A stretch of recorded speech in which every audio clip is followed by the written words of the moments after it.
हो जाएगा। तो कर्म का फल निश्चित मिलता है, इसमें कोई दो राय नहीं। पितामह भीष्म को कर्म का फल 100 जन्म के बाद मिला। उन्हें बाणों की शैया जब मिली तो भगवान से प्रश्न किया कि मुझे ये बाणों की शैया क्यों मिली। तो भगवान ने कहा कि आप 100 जन्मों तक आपने कोई पाप नहीं किया, पर 100 जन्म पूर्व आपने एक पाप किया था। एक सर्प रास्ते में पड़ा था, ये मार्ग से जा रहे थे, सर्प को उठा के फेंका, इनको लगा मरा हुआ है, वो जिंदा था। एक कांटे की झाड़ी में गिरा और उसके पूरे शरीर में कांटे लग गए, वो तड़प के मरा। तो उसका कर्म इनका प्रारब्ध बन गया, फल मिलना था। पर 100 वर्षों तक इन्होंने केवल पुण्य किया, धर्म किया, कोई गलत काम नहीं किया। तो इनका एक जो कर्म था गलत, वो नीचे चला गया और सारे अच्छे कर्म ऊपर आ गए। तो जीवन में इन्होंने सब अच्छा कर्म जब भोग लिया तो मुक्ति रह गई, और मुक्ति का हिसाब तब तक पूरा नहीं होगा जब तक कर्म का हिसाब पूरा ना हो जाए। तो अंत में इन्हें बाणों की शैया मिली, और वही जैसे वो सर्प तड़पा था ये भी तड़पे, हिसाब बराबर हुआ, फिर इन्हें मुक्ति मिली। भगवान राम ने बाली को छुप करके मारा था त्रेतायुग में। द्वापर में वही पहेलिया मछुआरा बन के आया और भगवान कृष्ण को बाण से मारा।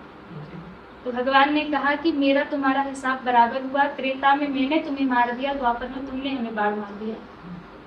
तो कर्म भगवान ने करके दिखाई लीला में कि जब भगवान होकर के भी कर्म उन्हें एक युग के बाद, त्रेता के बाद द्वापर में आकर के उन्हें छुपाना पड़ा। तो हम और आप कौन ही होते हैं। इसलिए कर्म हमें बहुत संभल कर, अपने कर्मों को अच्छा रखना और कुछ अच्छा रखना या मत रखना, ताकि जब वहां जाए तो हम हिसाब दे पाए। किसी ने बहुत सुंदर बात कही है कि यहाँ का जो हिसाब है ना, यहाँ वकील भी मिल जाते हैं, यहाँ जज भी मिल जाते हैं, खरीद लिए जाते हैं, पर वहाँ ना तो कोई वकील मिलेगा ना कोई जज मिलेगा। उसके अदालत की वकालत बड़ी प्यारी है, उसके अदालत की वकालत बड़ी प्यारी है। शांत रहिए, कर्म करते रहिए, सबका मुकदमा वहां जारी है। तो जरूर मिलता है कर्म का।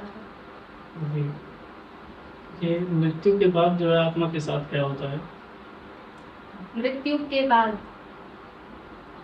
के बाद सबसे पहले तो जीव का पूरे जीवन का जो कर्म है, पाप और पुण्य, उसके जो संस्कार है, वो सारा उसके साथ ही जाता है। और उसके बाद वहां जाने के बाद पूरा हिसाब होता है, क्या अच्छा किया क्या बुरा किया।